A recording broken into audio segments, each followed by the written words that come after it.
What is going on, guys? I am Paul Ryan, your host of the ATB Fantasy Show. If you're new to the show, thank you for joining us. And to our regular listeners, welcome back. With me tonight is Mr. Pigskin Papers himself, my co-host, Dave Hartman. Dave, how are you?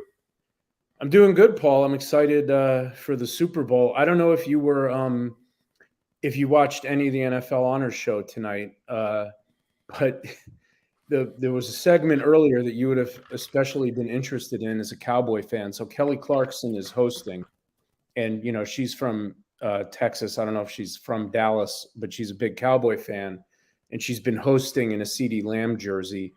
And George Kittle got up and sang a song about the 49ers beating the Cowboys. Oh Um, it gosh, I was have to pretty see funny. that. You'll be able to find it on YouTube. He can't sing, although he knows he can't sing, but he was brave and he got up. There was one line about Nick Bosa putting Dak Prescott on his ass, and it was pretty good. So, as a Cowboy fan, you might not like it, but you'll appreciate it. And I give Kittle credit for being brave. But anyway, that was on the NFL Honors Show tonight. But I'm doing well. I'm excited to talk about what I think is a really good matchup. I mean, these are the Oh yeah, yeah. two best teams in the NFL, so we couldn't really ask for too much more. George Kittle, it's hard not to like him, man. He's an entertaining person. I think he's got a big future ahead of him after football. Yeah, I think so too. He's got a big personality. He's been hurt a lot in his career, which is unfortunate because Yeah. when he plays, Mm. he's probably, second to Kelsey in terms of just in fantasy anyway, Yeah.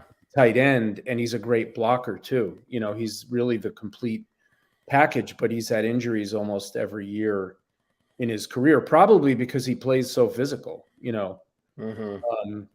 But yeah, I agree with you. I think he's got a big personality and he'll do something after he retires.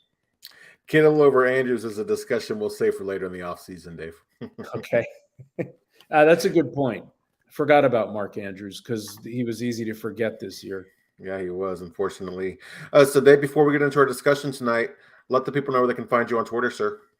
Great. Thanks, Paul. I'm at Pigskin Papers. Both of the P's are capitalized. And I post all my content on Twitter, but also on my website, which is thepigskinpapers.com. And right now I've got my Super Bowl preview column up, and I hope you'll all check that out. I break down the game in detail. I go over the top storylines and give my prediction, which I'll also be giving at the end of this podcast. Paul, where can people find you on Twitter, and where can they get at your content? Yes, I am Paul Ryan. You can find me on Twitter at Paul_Ryan15. Most of my all of my content can be found there on Twitter. I will start writing probably in March, start writing again in March. And of course, I stream my Cowboys podcast every Monday on Twitter.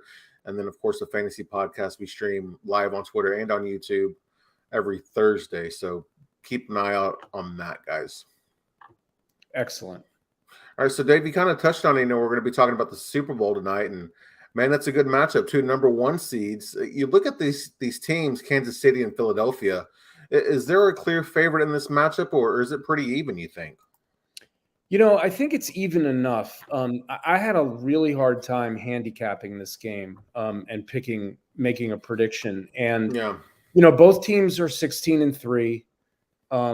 If you look at them during the regular season, they actually had a pretty similar point differential. I think the Eagles were plus 133. The Chiefs were plus 127. The Hurts missed those two games, both of which the Eagles lost. They were 16-1 when he played, counting the playoffs. The big difference has been the last two games. These were both one seeds, so they both got a bye. The Eagles have just demolished their competition in the playoffs. And you could say, well, the 49ers didn't have a quarterback, but the reason they didn't have a quarterback is because the Eagles got after their quarterbacks and knocked them out of the game, and that's part of football. And if you can do that, no one's trying to injure anyone, but if they can't protect the quarterback and your excellent defensive front is getting pressure and getting to the quarterback and knocks them out of the game, that's part of football. And so, the Eagles in their two playoff games have outscored the Giants and the 49ers 69-14. I mean, it's been, nothing close. They've only given up a touchdown in each game. Yeah. The Chiefs have played two pretty close games. They won by a touchdown and then a very close game that they won by a field goal. Mm-hmm. Well, you could look at it and say, that the Eagles are coming in a little stronger. Here's where I had a big problem trying to figure out what's going to happen in this game. And I think I'm not the first person to say this. The Eagles were dominant this year, and for most of the year, they looked like the best team in the NFL. Right. But they played an easy schedule, and they especially played an easy schedule of opposing quarterbacks.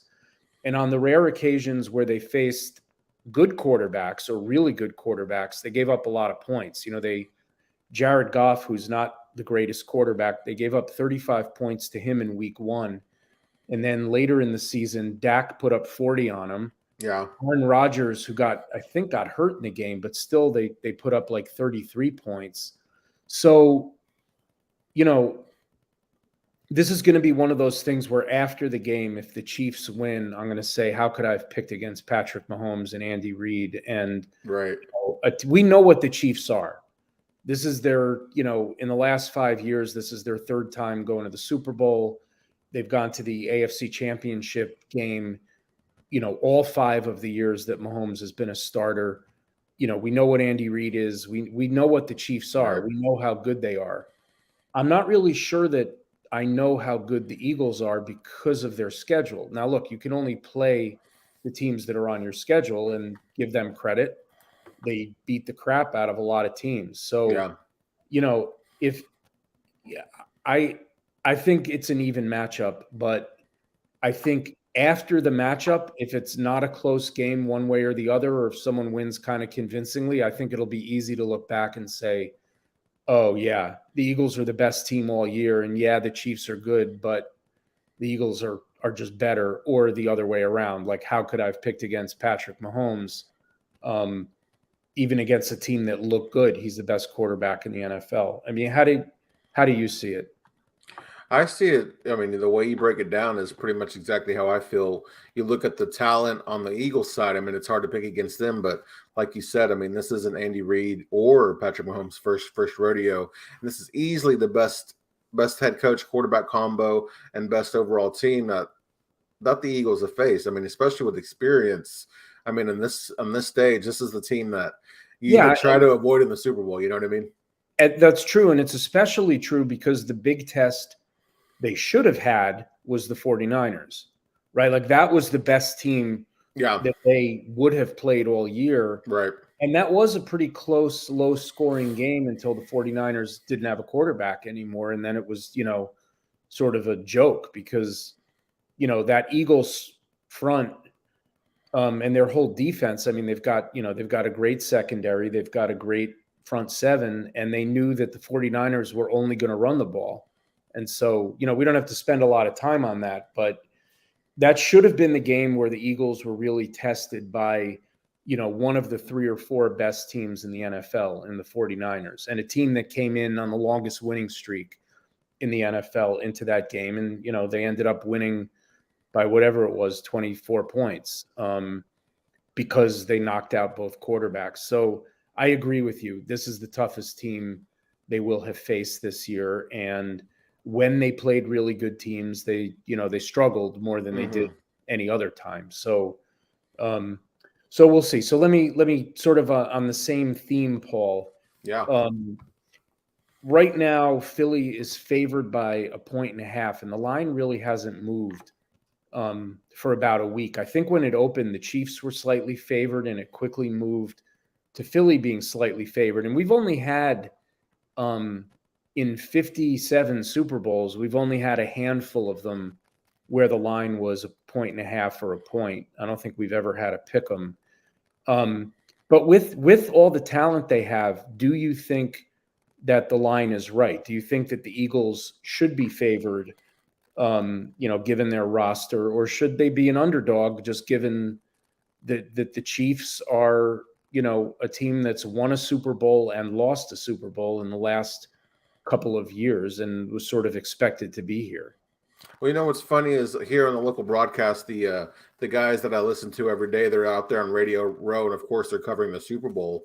And a lot of people that they've talked to, they said that they think this is going to be a Seattle Denver type Super Bowl. You know, the first year Seattle was there, and a lot of people are picking Philly to just come out and dominate Kansas City. So I don't think Philly is an underdog. It's kind of surprising given the lack of experience. Of course, again, we've talked a lot about the talent on Philly's side of the ball, but it seems like Kansas City is the underdog here. That being said, if I was a betting man, I'd be putting my money on Kansas City. So yeah, I do think Philly should be the underdog. What about you, Dave?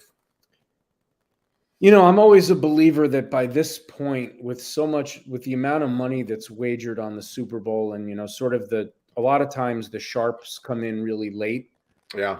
The line is reflective of public sentiment by this point, and this is where the money's coming in. So more people by a very slight margin are thinking that the Eagles are going to win this game. I mean, it's interesting what you were saying about this looking like that Seattle-Denver game, which was over on the first snap that went over Peyton Manning's head. I couldn't believe it. Yeah. I think that was the one in New York, right? That was the Super Bowl that was played in the Meadowlands, I think. But in any case, yeah. A couple years ago when the Chiefs played the Buccaneers in the Super Bowl, they did get beat pretty bad.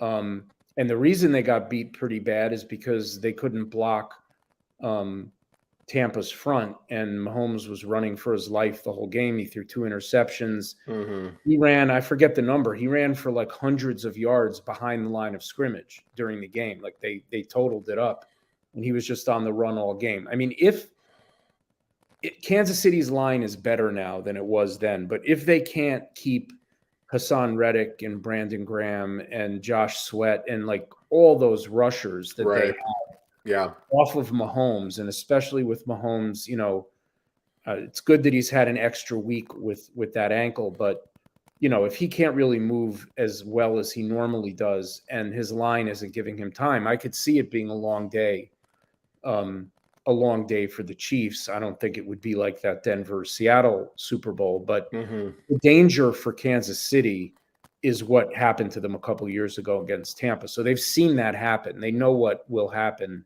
or against a dominant defensive line that they can't block. So that's really what, one of the sort of key matchups in the game that I think naturally we all should be looking at is, can Kansas City's offensive line. And we know Kelsey isn't a blocking tight end. So do they sort of always line up with 2 tight ends with Kelsey more of a receiver and keeping a tight end in or keeping a running back in to give their line a little bit of help against that defensive front if they're struggling? Yeah, and you think about it just on the other side. I mean, Kansas City's defensive line I know the Eagles have a stout offensive line, but, Chris Jones and George Karlaftis, and I can't remember who the other rusher is for Kansas City, but, they're strong. That's a strong unit too, so that'll be a fun matchup to watch on both sides. Yeah, these are the teams that were 1 and 2 in sacks in the regular season. Philly had 70.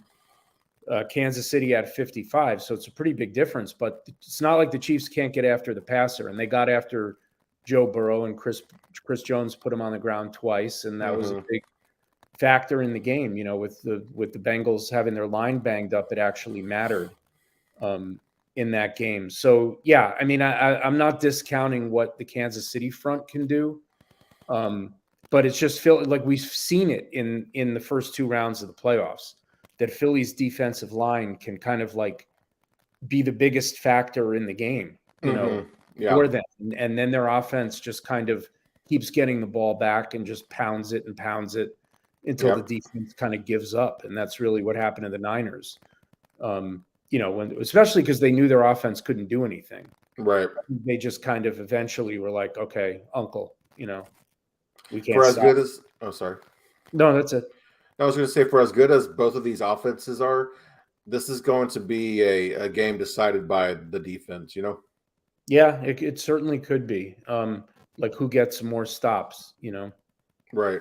When you're looking at these teams, kind of breaking them down, Philadelphia has a lot more players, with the offseason that they had, Jalen Hurts, A.J. Brown, Miles Sanders, all these guys being kind of fantasy-friendly players and, guys who had really good seasons. On the other side, whenever you think about Kansas City, it's like, okay, Kansas City has Patrick Mahomes, Travis Kelce, and then a bunch of other guys who have kind of underachieved or always kind of been in Tyreek Hill's shadow all season. You look at the mismatch in talent on the offense. Can KC win with that mismatch there? Oh, I think they definitely can. And, they do. I think overall, I think Philly has the most talented roster that we've seen in the NFL in a few seasons, probably. Yeah. I think they have one of the most talented top to bottom rosters in the last 10 years. And when you have a rookie quarterback who's a star, who's still on his rookie deal, then that helps, right? Because you look at what the Chiefs are paying Mahomes and you look at what the Eagles are paying Hurts, and then you can understand a little more why Philly, it seems like, has all-stars all over their lineup on both sides of the ball. They have Lane Johnson and Jason Kelce, and they have Hassan Reddick, who they're actually not paying a fortune to, given, the kind of year he's had. Mm-hmm. And Fletcher Cox, who's expensive. And, they brought in Bradbury and Chauncey Gardner. Like, they have a lot of big name players that they're paying money to, A.J. Brown. But, the experience, and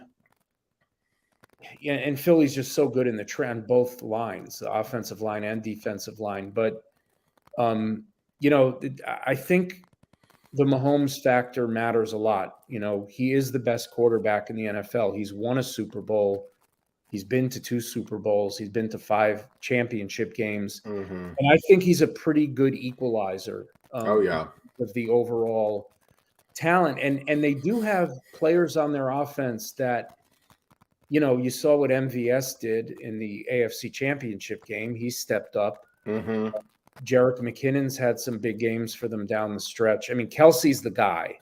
And clearly, he'll be heavily involved in their offense. But I think they can, they were the number 1 scoring offense in the NFL this year, and they had the most yards. They were the number 1 ranked offense. So even with kind of like just a big cast of characters that may not be the biggest names, their quarterback is the biggest name, and he can get the ball to all of these guys and just spread it around. And so, they can win the game. I mean, there's a reason that a 1.5 point spread. What do you think? Well, Kansas City, like you were touching on there, Dave, the position that is the most important, they are the best at in the NFL. So that's always going to give them the advantage. It's always going to give them a chance to win. But yeah, like you said, I mean, just because there's less notable players on the Kansas City team, I mean, their defense has been playing really well the second part of the season. Even in the playoffs, they've proven that they can get stops, that they can be difference makers. You talked about MVS, and a player that I'm going to be looking out for in this game, who I think will be a difference maker, is rookie running back Isaiah Pacheco. If Kansas City can run the ball successfully, take some pressure off the defense, take some pressure off Mahomes, and keep Jalen Hurts on the sidelines, I think that'll be obviously beneficial to Kansas City and helping them, level out this and not have to try to get into a shootout against a good defense and a really good offense. Yeah, I think that's going to be pretty important for them. They really got Pacheco going against the Jaguars. I think he had like 95 yards on the ground. They really couldn't establish him against the Bengals, although he had a bunch of receptions. And I do think that they'll, to try to sort of, they want to stay out of obvious passing downs, right? Yeah. Against something the Giants and the 49ers were not able to do was stay out of obvious passing downs against this pass rush. And, the Eagles are up to 78 sacks counting playoffs. Like you don't want to be in 3rd and 12 or 3rd and 9 or those kind of downs, because they're, then they know and they're coming. So I agree. I think the Chiefs will try to establish the run. The Eagles have been susceptible to the run at times this year. Just a question of whether they'll be successful doing that. So let's talk a little bit more about Jalen Hurts. His journey to this. He's been through a lot more as a football player than most 24-year-olds, right? Yeah. You know, he gets to the national championship game as a freshman. Then they get back there as a sophomore, but he gets benched at halftime, and Tua comes in and wins the game in overtime against Georgia. And then he sits behind Tua the next year, which is his junior year. And then he transfers, and Tua is a sophomore at that point. There's no room for the two of them in Alabama. Yeah. He transfers to Oklahoma, where the prior 2 years they had Baker Mayfield win a Heisman and Kyler Murray win a Heisman. So he's stepping into some really big shoes there, and he takes them to the playoffs where they lose to Joe Burrow and LSU. But he went through a ton in college, and he played in a lot of big games in college because he played in the playoffs 3 times, and he played in 2 national championship games. So how much, Paul, do you think his big game experience from college kind of prepares him for this moment? And do you think he's, ready for this moment, or is he going to be a deer in the headlights in his first Super Bowl? Back-to-back national championships, winning one, of course, getting benched at halftime, that'll do a lot for a player. That could either humble you or destroy you. And then he goes to Oklahoma, has success. I think this is going to do a lot for him, not only just for him, but that experience combined with his leadership. I think it's going to do a lot for how he can lead his teammates who haven't played on this big of a stage, and to kind of help those guys to stay focused and overcome any nerves they have if they see their quarterback staying calm, cool, and collected.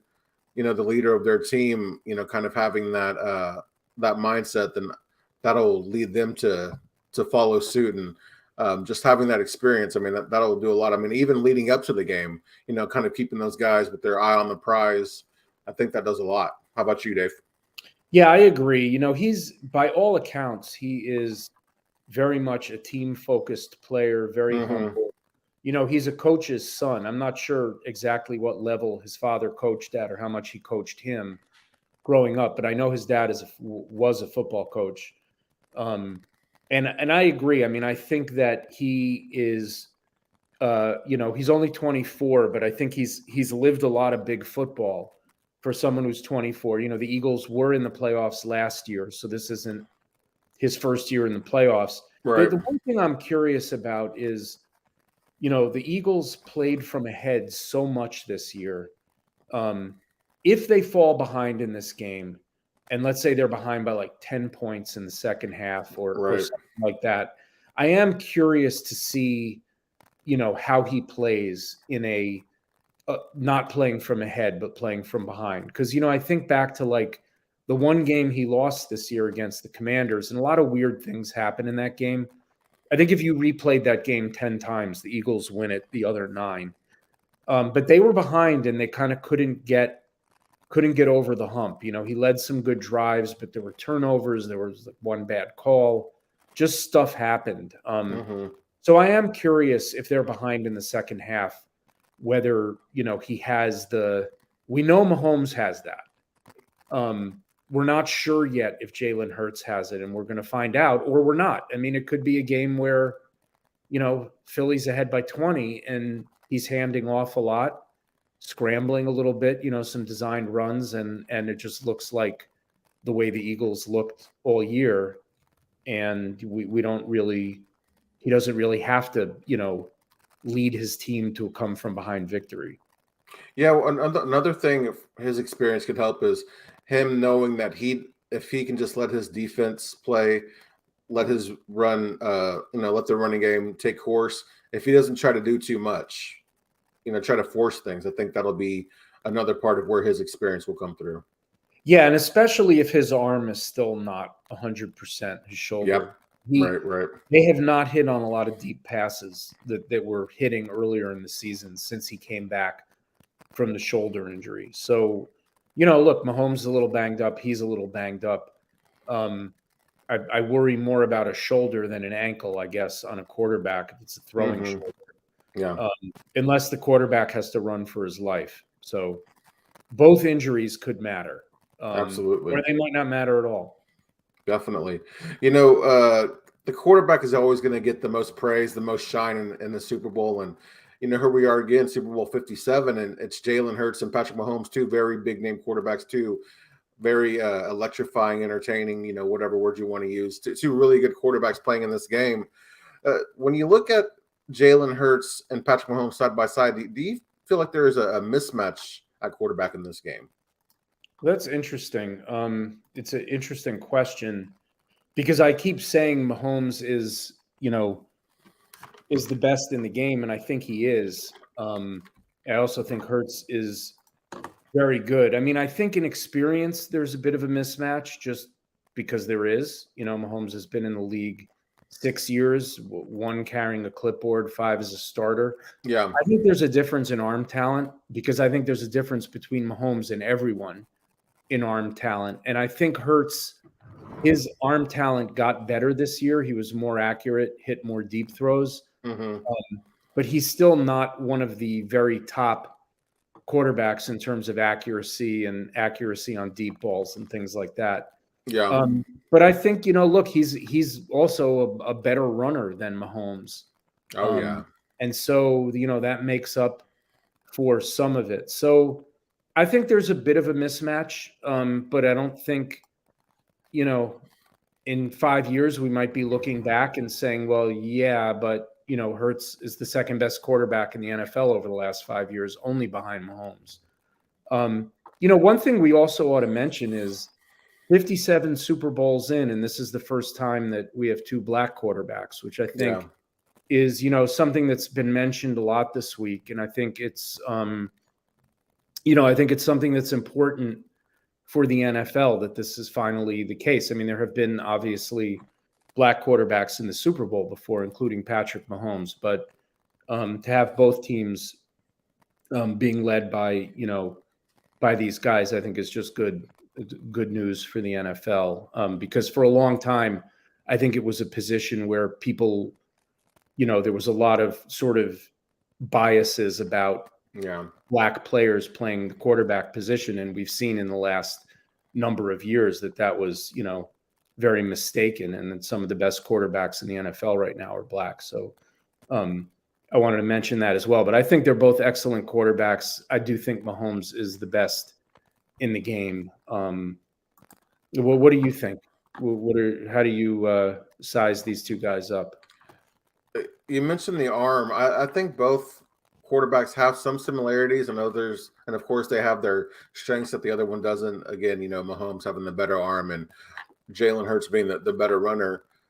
Even though it's closer to me, probably more so than others, I got to give the edge to Mahomes. I just, the experience and that cannon of an arm and just his accuracy and how he can just make certain throws that we've never seen a quarterback be able to make.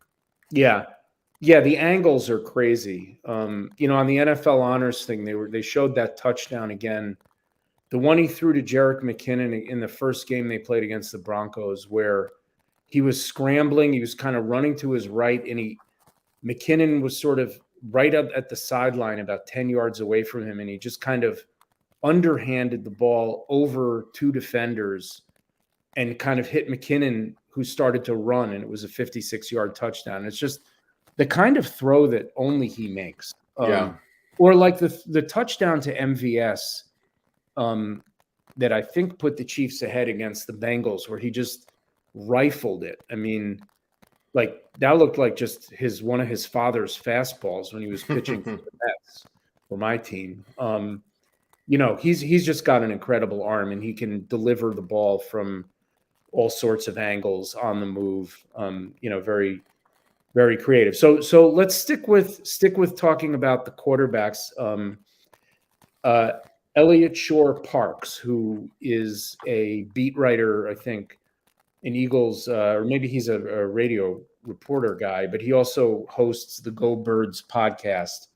So he said that if you built a QB from scratch for today's NFL, it would look more like Jalen Hurts than Patrick Mahomes. What do you think about that?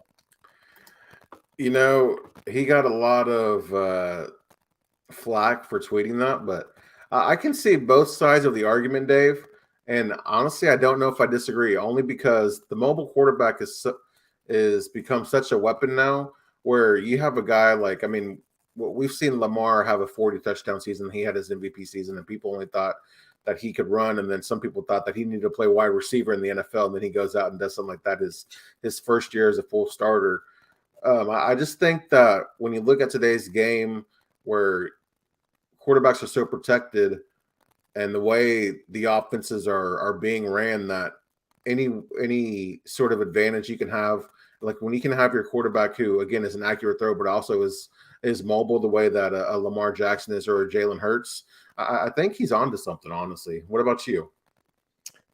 Yeah, I don't know. I mean, because I think if I'm building a quarterback hoping they're going to play 15 years, Yeah, then I think, most of if you look back, and I know Cam Newton really had shoulder issues, he could still run. Like that last season with the Patriots, not the very last one, but the one where he started, he still had a lot of rushing touchdowns and yards.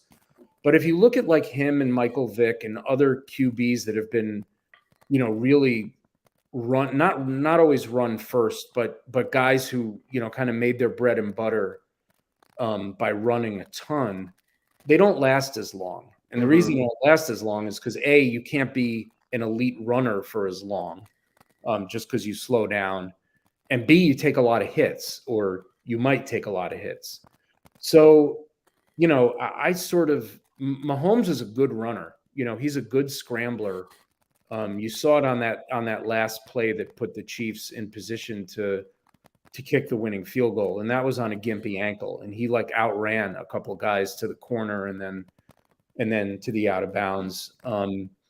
So I think I would still take the arm talent and the brain, sort of the creative brain and ability to make stuff out of nothing that Patrick Mahomes has, plus his running ability over anybody.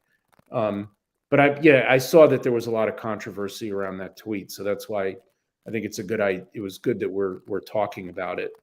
But I'd be happy, honestly, if I was starting an NFL team, I'd be thrilled if the lab spit out either of these guys. yeah. And somebody get one of them. Absolutely. I want to ask you a hypothetical, Dave. And I asked this question in one of my group chats there on Twitter.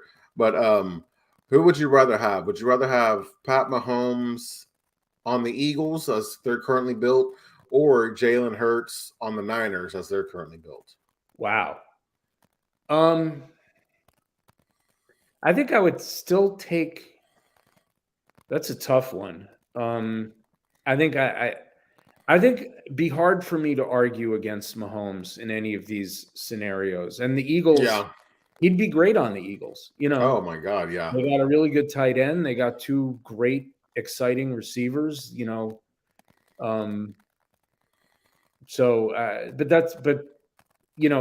dynamic QB like Hurts on the Niners with the weapons they have would be pretty exciting also. Right. Because again, we talked about this on the last pod, you've had like journeyman quarterbacks look amazing on the 49ers. So, throw in someone with Hurts's running ability and make a defense have to account for that would be pretty exciting. What was your answer? Oh, man, I would be happy with either situation. I think I would want to take Hurts just because I would like to see what kind of numbers that offense puts up. A quarterback like Jalen Hurts and a Kyle Shanahan offense with McCaffrey, Kittle, and Debo and Brandon Ayuk, man, that would just be scary, scary. The funny thing about all this is going into this year, there were a lot of people still pretty unsure about Jalen Hurts. And if you remember, there was some talk that the Eagles might even have because they had, I think they had either 2 or 3 first-round draft picks in last year's draft. And, Hurts showed improvement in his second season. But there were some people still thinking the Eagles might take another quarterback in this year's draft, not this coming draft, but in the 2022 draft, because they really weren't sure about Hurts. And I think he has now put all of that to rest, and they're very set at the quarterback position, and he's emerged is one of the top young quarterbacks in the game. But, that was not a given going into this season. I think that they wanted to see him develop some better accuracy and become a better thrower. And to their credit, I think bringing in A.J. Brown was sort of it's kind of like what the Dolphins did with Tua. Yeah. Bringing in Tyreek Hill and other players, shoring up the line. And the Dolphins brought in running backs also, because you want to know if you're, and Hurts and Tua are the same draft year anyway. You want to know if your young quarterback is the guy. And if you don't surround them with enough of a support system, and that includes everything, coaching, in addition to, stability. You don't want a different offensive coordinator every year, like some young quarterbacks have had, like Baker Mayfield, for example. But, I think the Eagles were smart. This was a make or break year for Hurts, and he very much fell on the make side of make or break. But it is funny now to sort of think back that there were still a lot of doubters going into this season. Yes, there were. And I mean, credit to Howie Roseman for building this team and putting this team together while Jalen Hurts is on his rookie contract too, Yeah, and especially because they won the Super Bowl 5 years ago. Yeah. And they're back in the Super Bowl with like a pretty rebuilt team, outside of like Jason Kelsey and Fletcher Cox and a few other guys. Right. It's a different head coach, a different coaching staff, and a different quarterback. You don't see that very often. Right. And that's what GMs need to be able to do now, because of how expensive players at the quarterback and wide receiver position in particular, and maybe edge rushers and star corners, how expensive they get once they're on their second contract. And, it's credit, like you said, credit Howie Roseman, because he's gotten the Eagles back to a Super Bowl 5 years later with really a different team, but some of the same like pillars of the team. But I mean, I don't know if he saw something in Carson Wentz that he didn't believe, because that was another thing when they drafted Jalen Hurts. The Philly fans are not shy. They'll tell you if they don't like a draft pick, and they were like, why are we using a second rounder on a quarterback when we just used the second overall pick in the draft? And you signed up to that big deal in MVP season. Yeah. Philly got hurt when they won the Super Bowl, and credit Howie Roseman, because he clearly knew what he was doing. And hadn't they just signed Carson Wentz to that really big deal too, right? But they found a taker in the Colts, so it worked out. It worked out really well for them, because then they had all those draft picks too, which has enabled them to do a whole bunch of things. And look, they messed up. Look, they're not perfect. They took Jalen Reagor over Justin Jefferson. Like, teams don't get everything right, but they've gotten more right than most by far. And they're willing to accept their mistakes and move on from it, Yeah. So we're talking a lot about Jalen Hurts. If he wins the Super Bowl, if he wins this game, where would you rank him among current NFL quarterbacks? Honestly, it would go Mahomes and then Jalen Hurts for me. Wow. How about you? Well, I could see that. I mean, for me, it depends a little bit on how he plays, and if they win because of him, or if it wouldn't have mattered if Gardner Minshew started the game and they won. So for me, it depends a little bit on how the game plays out. But winning a Super Bowl is huge for any player, and especially quarterbacks. Yeah. I'm not going to bother trying to rank him against like someone like Aaron Rodgers, who's 40. Right, exactly. Yeah, but among the young quarterbacks, I think sort of right now, I kind of think of Mahomes at the top, and then maybe Josh Allen and Joe Burrow, and then kind of like going into these playoffs, I would have said like Hurts and Herbert were sort of the next ones. I guess if Hurts wins a Super Bowl before all these other guys, except for Mahomes, you got to put him, near the top. I might still sort of think that Josh Allen and Joe Burrow, I'd rather have them long term, but it's hard to argue with what Hurts has done this year. Like I said, they're 16-1 when he has started. Right.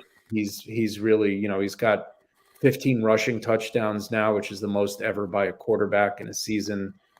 He had 26 passing touchdowns, but that was in the regular season. He's got a couple in the postseason. He's really done it all this year. And he's been a leader. That's the other thing. It's like not like he's just putting up numbers. He's the leader of that offense. So, yeah, I mean, the ranking stuff is fun to talk about. But, when push comes to shove, all these guys, you're splitting hairs a little bit after Mahomes, I think, between the next 3 or 4 guys. And I think in the right system, they could all win several Super Bowls. So right. Agreed. It's exciting for the NFL. There's a great crop of quarterbacks in their early to mid 20s. I didn't even mention Lamar Jackson because I keep forgetting about him because he was hurt for part of this year. But, he's already won an MVP and had some, put up some great numbers too. So yeah, he's in that. Even Deshaun Watson. I mean, maybe he's never going to be the same player again.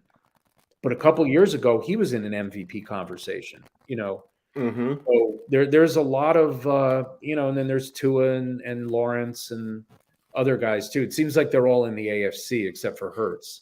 Exactly. Which is also, kind of interesting. If I was like someone like Aaron Rodgers, I would try really hard to stay in the NFC and not go to the AFC, just because good point. The path to the Super Bowl is easier because of all the quarterbacks.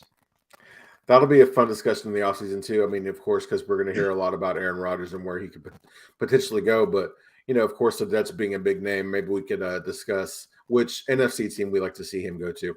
Yeah. Agreed. So we know that we were talking about where we'd rank Jalen Hurts if he were to win the Super Bowl. But you look at, right now before the game, I mean, where do you have Jalen Hurts ranked? That's kind of what I said before. I have him, I guess, behind Mahomes, Allen, and Burrow. Okay. And Allen and Burrow, I kind of have. I'm kind of put Burrow ahead of Allen maybe now a little bit. Yeah, me too. And not just because the Bengals beat the Bills in the divisional round. It's more like over the last couple of years, I think.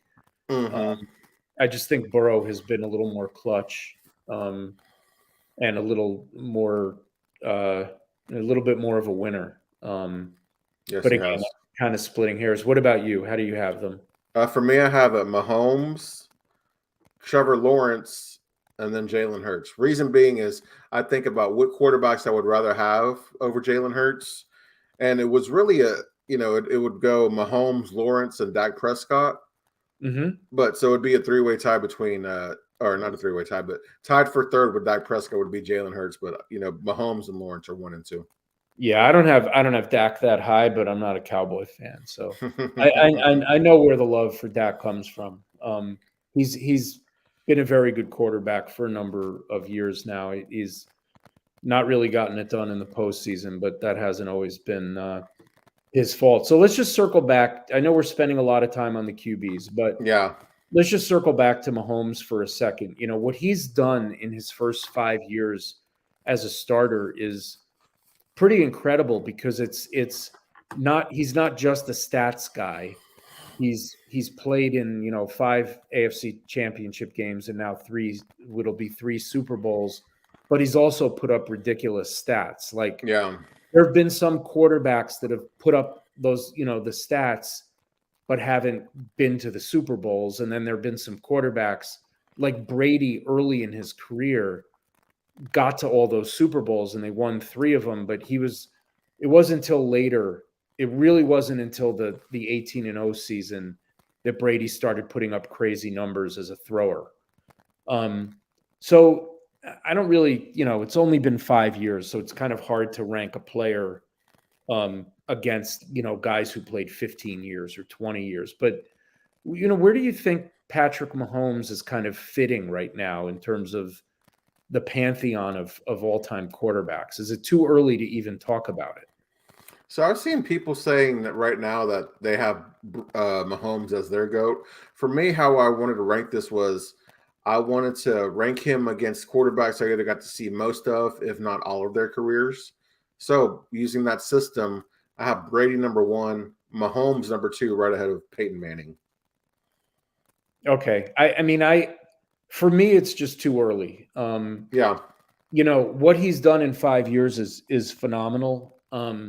But it's hard for me to rank him against Peyton Manning, who, won 2 Super Bowls, set every record, and, had such a long, not the longest career, not like Brady, but a long career. So you're going to ask me this question again in 5 years. And, Okay. I'll give you an answer then. Do you have Drew Brees ahead of Patrick Mahomes? Well, that's a good question.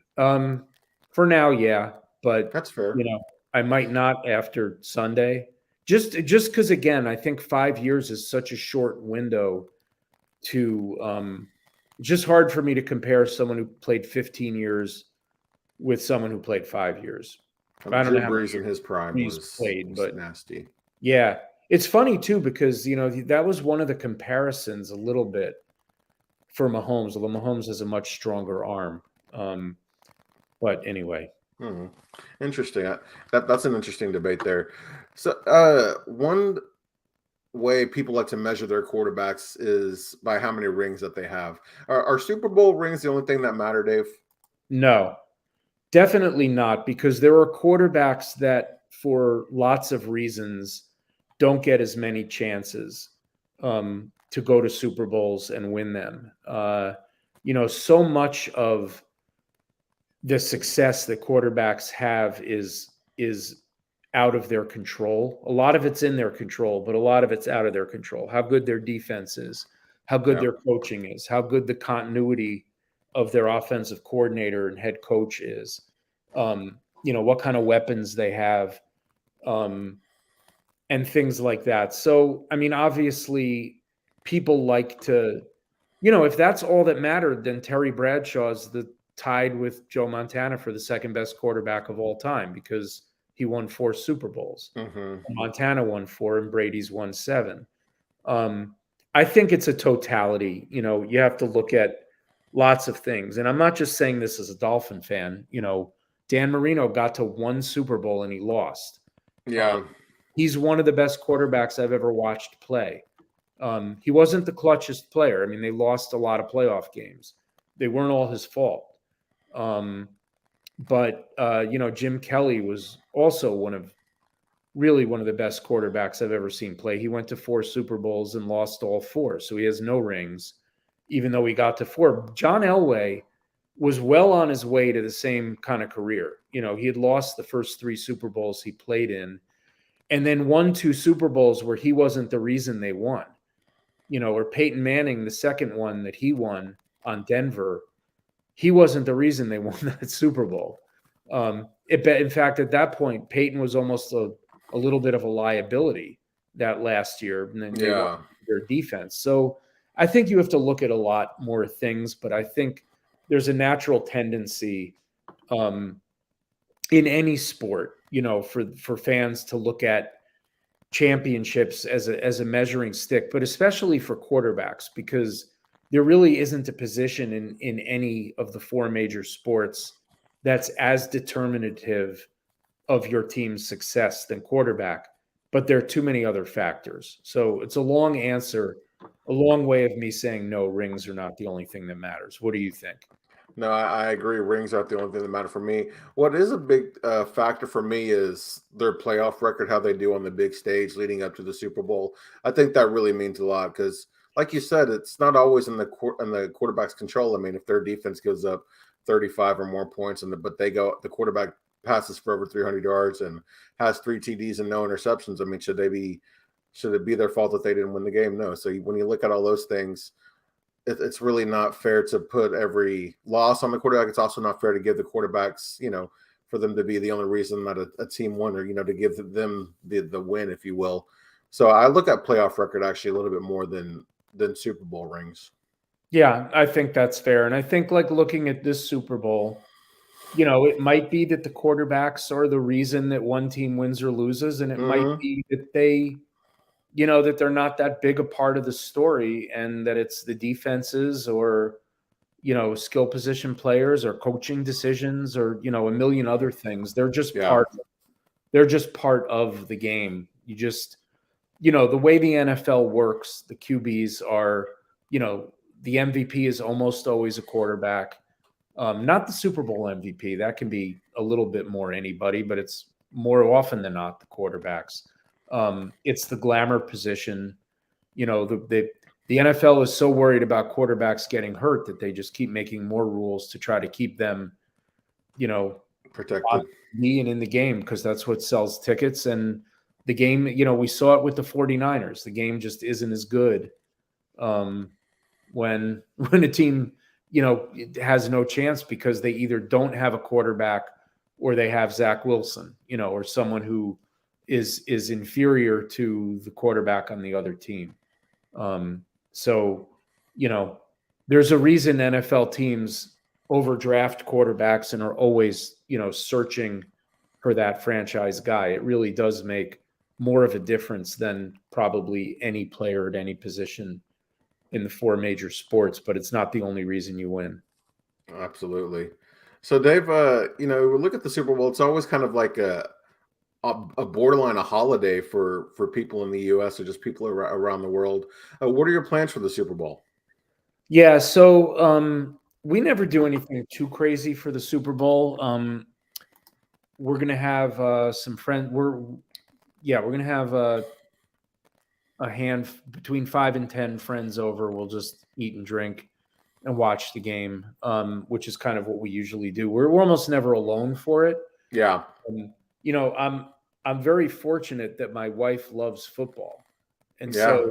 so, for her, she likes to watch the Super Bowl. We're always a little sad because, whatever it is, 217 NFL games get played every year. I may be way off on that. I forget what the number is. Maybe it's 257.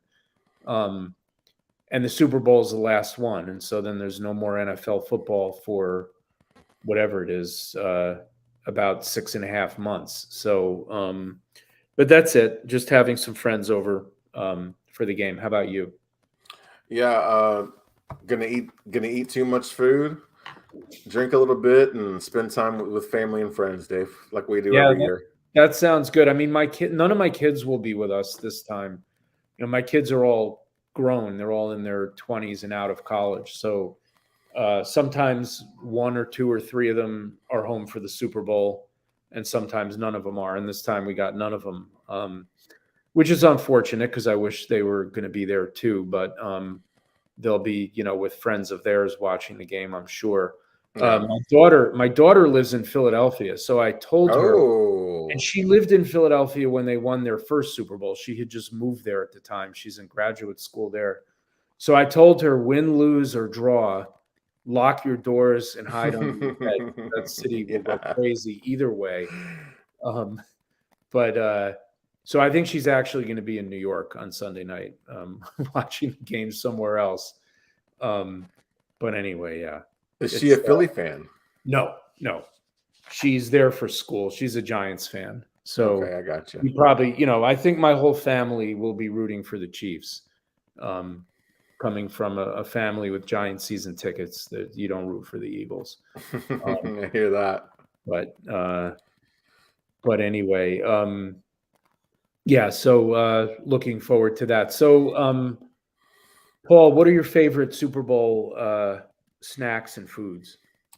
Yeah, my favorite Super Bowl snacks and foods. I mean, of course, I'm going to go probably a little bit traditional here, but I love chips and dips, only for the simple fact that you can get full enough to where you're satisfied, but then you're not too full to like halftime you start eating again, or like every time you walk by the table, you might grab a chip, you might grab a dip, you might, there's like charcuterie board, stuff like that.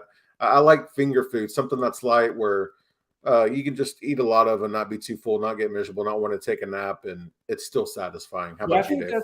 I think finger foods is the way to go for the Super Bowl. Like chips and dips, I agree. Guacamole, salsa, onion Okay, dip, so all that kind of yeah. stuff.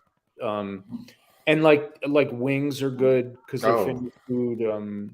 Pigs in blankets, slider, yeah. anything like that. Just as long as there's a lot of it and you eat too much, then Exactly. it's all good. So yeah, I'm not even sure what food we're gonna have, but we'll have a lot of it. I'm sure of that. I'd like to think that you're in the pizza capital of the world, that you have a few pies on your table, Dave. No, I don't think we'll have pizza because I'm actually in Vermont right now, Oh, not in okay. New York. So I'm not in the pizza cap. I'm in the cheddar cheese capital of outside of Wisconsin. I think I'm in the cheddar cheese capital of the United States, and maple syrup. None of that really lends itself too much to Super Bowl food, unless we make pancakes or something like that, which I don't A breakfast spread for the wouldn't Super be Bowl. a That's terrible fun. idea, but I don't think we'll be eating pancakes. That would So, be fun. so let me ask you another question, Paul. What was your favorite Super Bowl in the last 10 years? Okay, so I had to look back, do some research on this one, Dave. But this is going to be a strange question as coming from a Cowboys fan. I'll have to go Super Bowl 52. I'm a sucker for the underdog stories. Of course, that was the year that Carson Wentz, he's having the MVP season. He gets injured. Nick Foles takes over, leads Philadelphia to a Super Bowl, and of course they win it. And it was not because I was wanting Philadelphia to win per se, but it was more so I was happy to see Brady be in a close game, but he didn't find a way to get this deal done. It was nice to see a different storyline for once in the Super Bowl, something that we hadn't seen too often, if ever. Yeah, same for me. I would say same for me. I also really liked last year's Super Bowl, and like what Cooper Cup did at the end of that game, and Matt Stafford, after toiling in Detroit for a long time, Aaron Donald, being sort of the best defensive player in the league or one of them for Yeah, a number of years, getting his Super Bowl. Sean McVay after they lost one, and I liked last year's Super Bowl too. I that also was a thought good one. it was a good game. So looking at, and I know we're up right up against an hour here, so we're going to finish up pretty soon. Looking at this Super Bowl, is there a player that you kind of have your eye on that you think might be a bit of an X factor, or someone that we're kind of not expecting, who might make a big difference in this game? Who do you have your eye on? Yeah, I spoiled it earlier, but I don't have to go with Isaiah Pacheco. Get him going, take pressure off Mahomes, keep the defense fresh, keep Jalen Hurts on the sideline. And he's had a nice little run. I know he didn't do much as far as running the ball last week or not last week, but 2 weeks ago in the championship game against the Bengals. But we've seen him, we saw him have a big game reception wise. We saw him the game before that do a lot on the ground while Mahomes was out for that series, and it was the backup there for Kansas City. He was a big part of that drive that proved to be the difference maker. Isaiah Pacheco is the guy I'm going to keep my eye out for as a player who can be a difference maker. What about you, Dave? Yeah, I'll give you two. One is Nick Bolton on the Chiefs. I just think that he led the NFL in tackles this year, and he's fast sideline to sideline. He's something that they really didn't have in past years. And the Chiefs didn't play a ton of running quarterbacks this year, but when they did a pretty good job against them. I think Malik Willis had like 40 yards, but they didn't throw the ball at all. So Malik Willis was trying to run. Josh Allen and Kyler Murray, those were the other two kind of running quarterbacks they played. I think they both had less than 35 yards. Obviously, if Jalen Hurts is able to sort of do what he wants and gash the Chiefs for big gains, it's going to be a problem. And I think it's not Bolton. I don't think is going to be like spying Hurts necessarily, but I think that he's their leading tackler, he's their middle linebacker, he's the captain of the defense. I think he's going to be important. If Jalen Hurts has a really big game on the ground, I think that probably means Nick Bolton struggled, to cut off his runs. And the other guy I'll say is Dallas Goedert. He got hurt, came back towards the end of the season, and really he's done okay since he came back, but hasn't really been sort of fully unleashed. The Chiefs defense was pretty susceptible to tight ends this year. I think they gave up 9 touchdowns to tight ends on the season. And I could just see Goddard, with all the focus on Devonta Smith and AJ Brown, and worrying about the linebackers, worrying about Hurts running, and the Chiefs have a pretty young secondary too. I could just see, could just see Goddard maybe having a big game. Everyone's looking for Kelsey. I could see the other tight end also having a big game in addition to Kelsey. So those are 2 guys that I have my eye on. And I'm amazed, Paul, we're an hour and 1 minute in, and we have not mentioned the Kelsey brothers. Oh, yes. The fact that, that there's one on each side, which has never happened before in the Super Bowl. We've got some great brothers in the NFL, the Bosas and the Watts. We had the Barbers, the Mannings, I said the Watts. But the Kelsey brothers are the first ones to face each other, other than the Harbaugh brothers, who did it as coaches, of course. So anyway, that's just one of the storylines that's getting overhyped by the media. So I probably shouldn't have said anything. No, well, that's one thing is, of course, there's storylines that should be discussed, and there's some that get discussed, but get discussed too much. And I was trying to avoid some of those. Yeah, no, same here. So I think we're down to our predictions and our bold calls. So I'll ask us each for predictions, and then you can ask us each for bold calls. So, Paul, what is your Super Bowl prediction? I'm looking here at my show sheet, Dave, and I have the question here, but I didn't give an answer. So I'm just going to say Chiefs, man. The experience has been the difference maker so far in these playoffs. We've already seen it happen. I'm not going to go against my gut, so I'm going to go with Chiefs. How about you, Dave? Well, I can't go different than what I put in my column this week, where I picked Eagles 28, Chiefs 24. I'm going to stick with that. I just think the Eagles are a little bit better, and I think that I think their pass rush is going to be the difference. I think they're going to hurry Mahomes enough, hit him enough, sack him enough that it'll give them the upper hand in the game, but we will see. That's why they play the game. And if the Chiefs win, I will not be at all surprised, and I'll be kind of kicking myself saying, why did you pick against Patrick Mahomes? And why did you pick against, Andy Reid, who's been to 10 championship games and 4 Super Bowls, and knows, Nick Sirianni, who's in his second year as a head coach. Right.